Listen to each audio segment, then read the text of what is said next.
Sehingga levelnya berbeda, tidak sama ya. Tidak sama antara karomah dengan mukjizat. Karomah ada ya, seperti sahabat kemudian berjalan di atas air ada. Karomah-karomah para sahabat ya.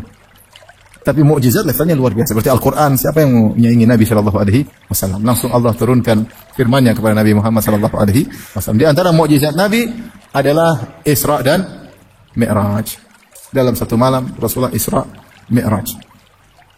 Kemudian datang seorang mengatakan wali fulan Mi'raj 70 kali. Ini ngalahin Nabi. Nabi kurang keren. Nabi cuma sekali seumur hidup, dia sehari bisa 70 kali. Kalau setahun berapa coba kali? 70 kali 365 berapa? Banyak. Mi'raj bolak-balik. Allah sibuk ngurusin dia.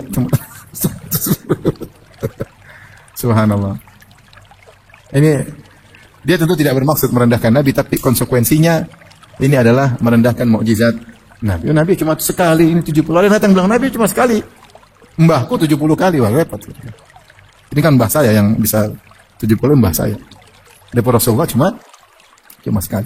Ini orang hati-hati kalau berbicara, jangan sampai ya, berlebihan gulu terhadap sebagian orang saleh, akhirnya mengkonsekuensikan merendahkan mukjizat Nabi Muhammad sallallahu alaihi wasallam. Ya.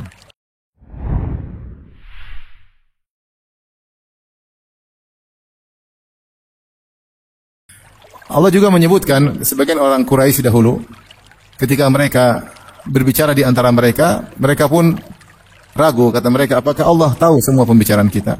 Mungkin kalau kita angkat suara Allah tahu, kalau enggak, mungkin Allah enggak tahu. Maka Allah turunkan firman-Nya, "Wa ma kuntum tastatiruna an yashhada 'alaikum sam'ukum wala absarukum wala juludukum, walakin dhanantum anna Allah la ya'lamu katsiran mimma ta'malun.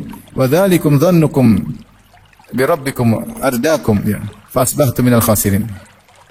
Kata Allah Subhanahu wa taala, mereka ya menyangka, tidaklah kalian bisa menyembunyikan dari kesaksian pendengaran kalian, kemudian kesaksian penglihatan kalian, kemudian kesaksian kulit-kulit kalian, ya, kalian tidak bisa bersembunyi dari persaksian itu semua.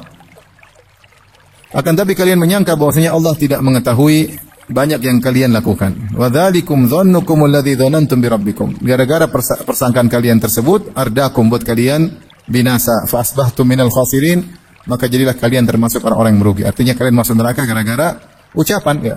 Apa Allah tahu ya pembicaraan kita ya. Mengucap ya. Apa Allah tahu pembicaraan kita? Kalau kita keras Allah tahu, kalau kita bicara pelan-pelan Allah tidak tahu.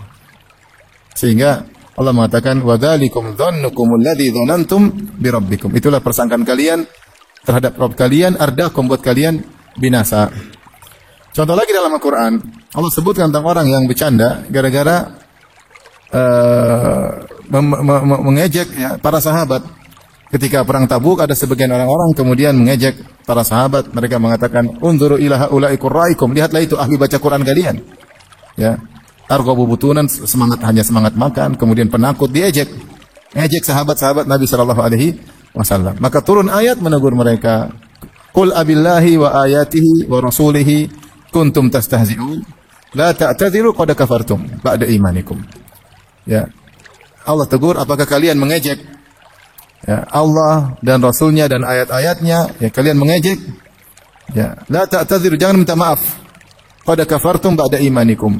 Kalian telah kafir setelah keimanan kalian. Mereka datang minta maaf, kami cuma bercanda ya Rasulullah, kami hanya, ini perjalanan orang sedang safar, kami hanya ketawa-ketiwi untuk menghilangkan rasa penat kami. Tidak ada main-main, kemudian menghina para sahabat, menghina ayat-ayat Allah, syariat Allah, maka mereka divonis kafir oleh Allah Subhanahu wa taala. Ini contoh bahwasanya orang salah berucap, main-main, sekedar main-main, akhirnya menjadikan akidahnya hancur lebur. Maka pada kesempatan kali saya akan menyampaikan beberapa contoh yang mungkin tersebar di tanah air ya. Dari dulu sampai sekarang. Dahulu sempat heboh zaman-zaman saya masih muda ya. Sekarang juga masih muda insyaallah. Sempat di sebagian Universitas Islam Indonesia ya. Universitas Islam yaitu salah satu universitas Islam yang ada di Indonesia. Ketika ospek mereka bikin tulisan areal bebas Tuhan. Sempat dengar kan? Dulu sempat heboh, areal bebas Tuhan. Subhanallah. Maksudnya mungkin mereka main-main, tapi bagaimana areal bebas Tuhan? Kemudian mereka juga, sebagian mereka sampai berzikir dengan berkata anjinghu akbar. Anjingmu akbar. Ini dulu sempat heboh, subhanallah. Jadi mereka entah apa di otak mereka, mungkin mereka pakai filsafat ya. Ini semua orang-orang filsafat. Mereka bilang mungkin, saya sempat dengar waktu di zaman-zaman itu. Ya maksudnya bahwasanya kemuliaan Allah itu nampak pada mana saja, semua makhluk ini juga adalah kebesaran Allah. Di antara kebesaran adalah anjing, maka kita boleh bilang anjinghu akbar. Filsafat ya. Sampai akhirnya membuat kesimpulan sendiri sehingga boleh mengatakan anjinghu akbar. Bukan Allahu akbar tapi anjinghu akbar. Kemudian antara mereka lagi di universitas yang lain bikin acara dengan judul Tuhan membusuk. Tuhan apa? Membusuk. Mereka asal bicara, asal Tuhan membusuk ya. Sebagian lagi ada dosen di antara mereka yang kemudian menginjak Al-Quran di depan murid-muridnya ya. Dengan logika bahwasanya Al-Quran adalah makhluk, ini kertas. Kenapa harus kita muliakan? Ini kertas biasa. Kemudian kita injak-injak, sebagaimana yang lain kita boleh injak-injak. Ini semua ada pengaruh filsafat, pemikiran, akhirnya menimbulkan cari muka dengan mengaplikasikan pemikiran mereka dengan seperti itu. Ya. Mereka menganggap itu adalah hal-hal yang biasa, tentunya ini adalah perkara yang berbahaya. Perkara berbahaya. Ya. Tapi di zaman sekarang juga muncul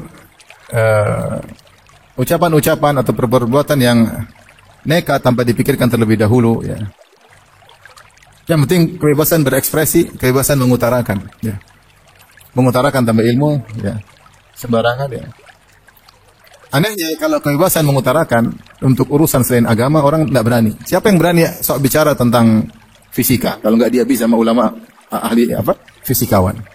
Siapa yang berani asal berbicara tentang atom, neutron, elektron kalau enggak punya ilmu? Akan dihabisi oleh para ahli kimia. Ya. Siapa yang berani berbicara tentang medis, kemudian bicara bahwasanya begini tanpa punya ilmu tentu akan dihabisi. Semua bidang ilmu sains, tidak ada orang sembarang bisa berbicara. Karena disiplin ilmu ada ahlinya di bidangnya. Tapi kalau agama, semua bicara. Agama semua bisa. Yang nggak tahu bahasa Arab, yang nggak bisa baca Quran juga bicara tentang apa? Agama. Benar. Bahasa Arab paling kaifahaluk cuma. Setelah itu dia nggak bisa baca Quran, nggak bisa, tajwid nggak bisa, kemudian bicara agama seenaknya. Saya tadi baca ngeri-ngeri ya. Asal komentar, senang berkomentar. Ada tadi saya baca salah seorang liberal. Homoseksual secara sains, secara keilmiahan adalah alami. Dalam agama adalah perlawanan. Mengikuti mana? Katanya gitu, subhanallah. Mengikut apa secara ilmiah atau secara Al-Quran? Seakan-akan dia mengejek Al-Quran. Oh, secara ilmiah homoseksual apa? Alami. Alami bagaimana? Nggak ada alami ya. Makanya disebut tidak normal ya. Kalau semua orang homoseksual, sirnalah jenis manusia. Manusia hilang, tidak ada keturunan. Karena semua apa? Homo. Tinggal dinosaurus yang ada. Tinggal monyet aja yang hidup. Semua orang manusia tidak ada yang nikah, homoseksual, sebagian lesbian, sebagian homoseksual. Selesai, nggak ada lagi spesies manusia hilang ya. Kuni bilang ini alami bagaimana ya? Jadi asal ngomong aja, asal ngomong seenaknya. Tapi di antara perkataan-perkataan yang tersebar di zaman sekarang ini yang mau kita kritiki agar tidak ikut-ikutan ya.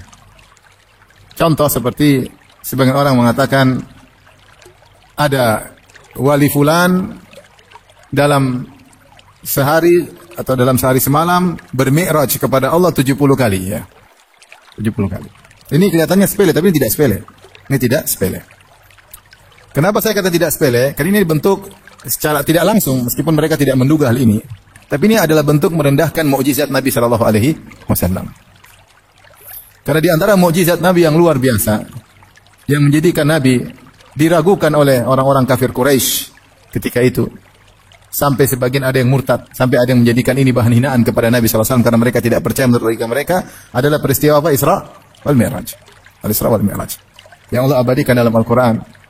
Subhanalladzi asra bi 'abdihi lailan minal masjidil haram ila masjidil aqsa alladzi barakna haulahu linuriyah min ayatina. Innahu samiul basir. Maha suci Allah yang telah memperjalankan hambanya di malam hari dari Masjidil Aqsa ke Masjidil Haram ya, dari Masjidil Haram ke Masjidil Aqsa yang kami berkah di sekitarnya Linuriyahu min ayatina, agar kami nampakkan tanda-tanda kebesaran kami. Allah juga sebutkan tentang Mi'raj dalam ayat yang lain, wa laqad ra'ahu nazlatan ukhra inda sidratil muntaha. Sungguh Nabi Muhammad SAW telah melihat Jibril dalam bentuk aslinya dalam kesempatan yang lain. Kapan? Inda sidratil muntaha, ketika Nabi di sidratil muntaha. Ini ajaib luar biasa ya. Sampai banyak orang-orang aklaniyin yang menggunakan akal mereka menolak Isra Mi'raj. Kata mereka ini tidak sesuai dengan sains, karena fisik jasad Muhammad kalau harus naik ke sidratil muntaha maka harus melewati atmosfer dan sudah akan hancur tubuhnya, karena macam-macam lah mereka. Mungkin kesandung meteor. Intinya mereka bilang tidak masuk akal. Tidak masuk akal. Ini namanya mukjizat. Kalau masuk akal namanya bukan mukjizat. Ya enggak? Mukjizat itu sesuatu yang di luar nalar. Ya. Taib. Kemudian ada yang bilang ada wali bermi'raj sehari semalam 70 kali. Nabi aja sekali dalam seumur hidup. Gampang sekali. Nah, ini 70 kali mi'raj. Kemarin lagi saya sempat nonton ada yang bilang iktikaf kami baru turun dari Sidratul Muntaha. Subhanallah. Baru turun dari Sidratul Muntaha. Kami mendapati bahagia dari turun Sidratul Muntaha. Ini dia tidak tahu perucapan ini merendahkan mukjizat apa? Rasulullah SAW.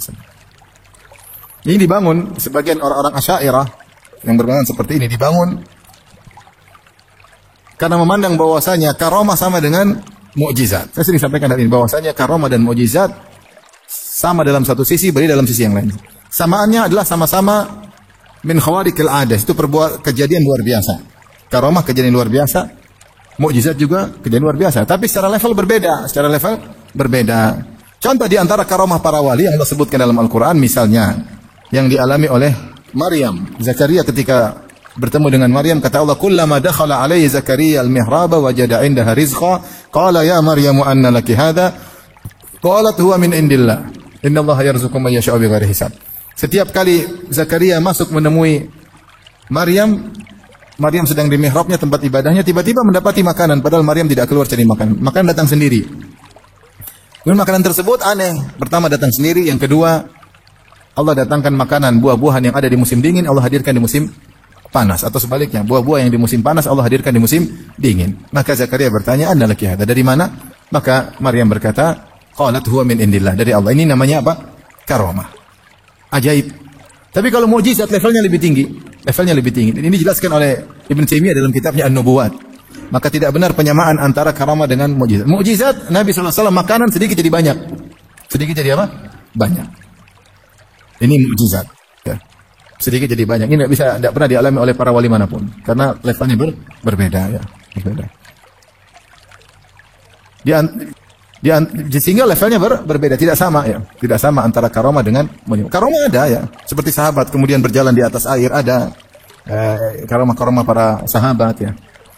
Tapi mukjizat levelnya luar biasa. Seperti Al-Quran. Siapa yang menyaingi Nabi SAW? Langsung Allah turunkan firman-Nya kepada Nabi Muhammad SAW. Di antara mukjizat Nabi adalah Isra dan Mi'raj. Dalam satu malam Rasulullah Isra Mi'raj. Kemudian datang seorang mengatakan wali fulan Mi'raj 70 kali. Ini ngalahin Nabi. Nabi kurang keren. Nabi cuma sekali seumur hidup, dia sehari bisa 70 kali. Kalau setahun berapa coba kali? 70 kali 365 berapa? Oh banyak. Mi'raj bolak-balik. Allah sibuk ngurusin dia. Subhanallah. Ini dia tentu tidak bermaksud merendahkan Nabi, tapi konsekuensinya ini adalah merendahkan mukjizat Nabi. Nabi cuma sekali, ini 70 kali datang bilang Nabi cuma sekali. Mbahku 70 kali, wah repot. Ini kan mbah saya yang bisa 70 mbah saya. Daripada Rasulullah cuma sekali. Ini orang hati-hati kalau berbicara, jangan sampai ya, berlebihan gulu terhadap sebagian orang saleh, akhirnya mengkonsekuensikan merendahkan mukjizat Nabi Muhammad SAW. Ya.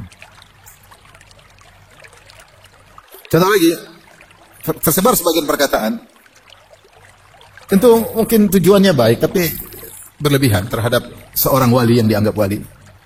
Misalnya berkata, nanti kalau kamu masuk di kuburan, ditanya oleh malaikat Munkar dan Nakir, jawab aja, saya muridnya Mbah Fulan, ya, wali Fulan. Selamat. Ya. Ini bukan main-main ya. Rasulullah menjelaskan kalau seorang dikubur, kemudian didatang oleh malaikat, Tanya man rabbuk wa madinuk wa man nabiyuk. Siapa Tuhanmu? Apa agamamu? Siapa nabimu? Ya. Orang kalau tahu ini pertanyaan yang akan ditanya, tentu dia akan persiapan, dia belajar lebih dalam tentang agamanya. Dia belajar tentang Nabi sallallahu alaihi wasallam. Kemudian dia akan belajar lebih banyak tentang Allah Subhanahu wa taala. Tapi kalau bilang pokoknya saya murid wali fulan, ya subhanallah. Ini seakan-akan Nabi ini bagaimana Mas? Terus buat apa Nabi cerita malaikat akan bertanya begini? Menggampangkan, Nabi suruh siapkan jawaban. Kau akan ditanya 3 pertanyaan, jawabannya gampang. Bilang saya muridnya wali fulan. Ini juga kalau kita konsekuensikan, mengejek jawaban Nabi yang suruh siapkan untuk menjawab 3 pertanyaan tersebut, malah katanya sudah gampang, nggak usah dipikirin, ya. Pokoknya kalau ditanya bilang saja saya muridnya Mbah fulan. Ini tentu tidak benar, ya. Tidak benar. Jangan sepelekan hal-hal seperti ini, ya. Dikira bertemu malaikat mungkar dan nakir perkara sepele, perkara yang menakutkan, ya. Yang Rasulullah berlindung dari fitnah kubur, ya. Rasulullah sebutkan itu agar kita waspada, agar kita persiapan, bukan untuk gampangin. Rasulullah sebutkan tentang pertanyaan malaikat mungkar dan nakir buat apa? Buat kita persiapan, untuk kita gampang-gampangin. Buat kita persiapan. Bahwasanya kita akan ditanya, yang tidak bisa jawab akan disiksa oleh malaikat tersebut. Ini malah gampang. Gimana gampang? Bilang aja muridnya wali fulan. Ya ittaqillah, ya. Ini nggak jadi kaum muslimin seperti itu, gampang-gampangin, ya. Sudah, yang penting saya muridnya fulan, aman. Ditanya malaikat mungkar nakir, nggak usah jawabnya itu aja. Selamat. Ini dari mana cara gaib, ya. Dari mana kalau dia jawab itu nggak dipentung sama malaikat. Kalau seorang seperti hal ini, ya, hal yang hati-hati. Oleh karenanya muncul fenomena orang menjadikan malaikat sebagai seperti bahan yang dianggap makhluk Allah yang dianggap remeh, tidak diagung. Sementara Allah mengagungkan para malaikat. Ya. Allah bersumpah dengan malaikat, wal mudabbirati amra, demi malaikat-malaikat yang menjalankan urusan-urusan Allah Subhanahu wa taala. Allah sebut tentang para malaikat dengan bahwasanya mereka adalah makhluk yang luar biasa, yang tunduk dan taat kepada Allah Subhanahu wa taala dengan berbagai macam tugas-tugas mereka. Allah sebut tentang malakul maut, malaikat pencabut nyawa.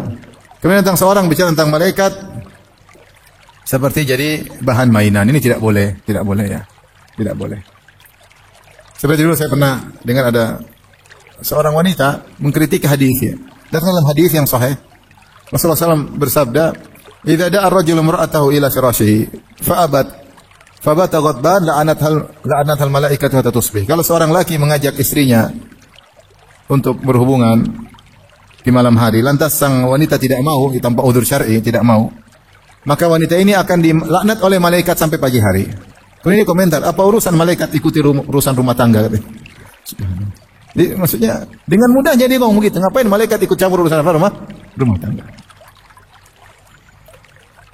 Ini ada ejekan, meskipun dia tidak maksud aja, tapi ini kalau kita nilai secara ini ada ejekan. Kok ngejekan Rasulullah bilang gini, kok bilang begitu?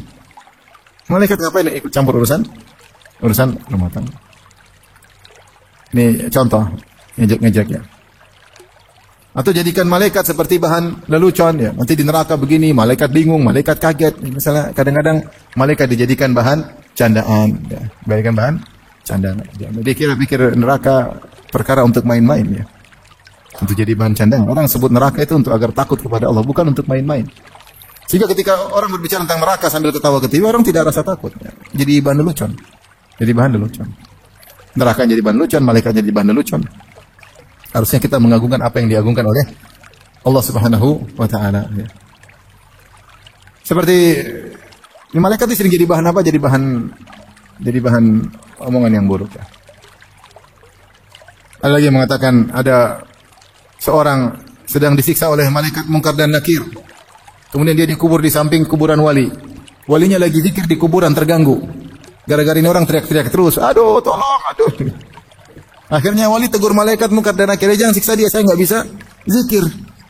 Akhirnya malaikat berhenti, nggak jadi siksa orang tersebut. Ya subhanallah, ente gampang kali kayak malaikat mungkar nakir kayak anak kecil di ngeri loh. Rasulullah mengatakan datang malakani, ya, azraqani, ya, dua malaikat yang biru yang menakutkan, ya. Makanya disebut mungkar dan nakir. Mungkar itu sesuatu yang diingkari, penampakannya diingkari. Mungkar dan nakir maknanya sesuatu yang diingkari.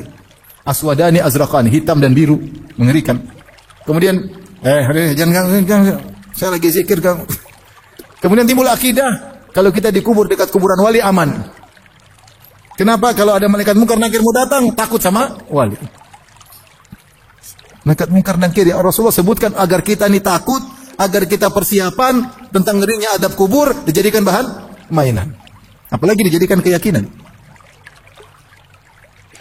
Ada lagi satu bilang, sampai sekarang si fulan belum ditanya oleh malaikat mungkar dan nakir. Dari mana dia tahu?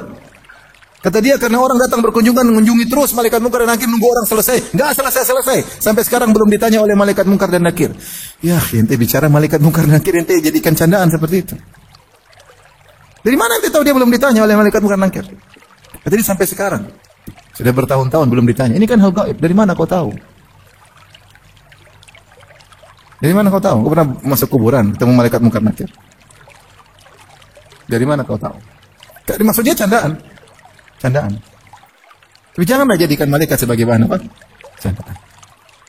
Ya. Memang saya seorang dalam berbicara tentang syariat Allah maka waspada. Karena kalau menjadikan candaan, ya atau bukan candaan atau sekedar, tapi ya jadikan hal yang digampangkan tidak boleh.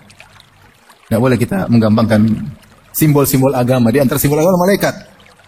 Malaikat makhluk yang dimuliakan oleh Allah Subhanahu wa taala. Makanya disebut al-malaikatul muqarrabun, yaitu makhluk yang didekatkan kepada Allah Subhanahu wa taala. Yang sangat takut kepada Allah. La ya'sunallaha ma amarahum wa yaf'aluna ma yu'marun. Mereka tidak pernah membangkang kepada Allah dan mereka selalu taat kepada perintah Allah Subhanahu wa taala. Yusabbihuna al-laila wan nahar la yafturun. Mereka senantiasa bertasbih siang dan malam, tidak pernah letih, tidak pernah capek. Dalam riwayat dalam ayat yang lain la yas'amun, tidak pernah bosan. Jadi seperti kita. Malaikat.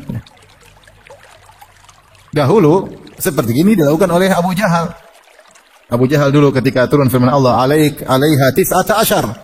Bahwasanya neraka ada 19 penjaga malaikat, 19 malaikat. Kata Abu Jahal, tenang. 10 saya yang lawan. Malaikat cuma 19, tenang. Kita lawan ke 19. Iya Abu Jahal, enggak apa-apa kalau Abu Jahal ya wajar ngejek malaikat. Jadi kita orang Islam. Allah sebutkan itu untuk menakut-nakuti, bukan untuk kita malah apa? Gampangan malaikat mungkar. Siapa yang tidak tahu? Nanti malaikat maut, malaikat mungkar. Nanti kita semua ngeri kalau ketemu, kalau nggak ada persiapan gimana? Ini kemudian dianggap main-main. Saya lihat lagi ada klip orang, Jibril, fulus, Jibril.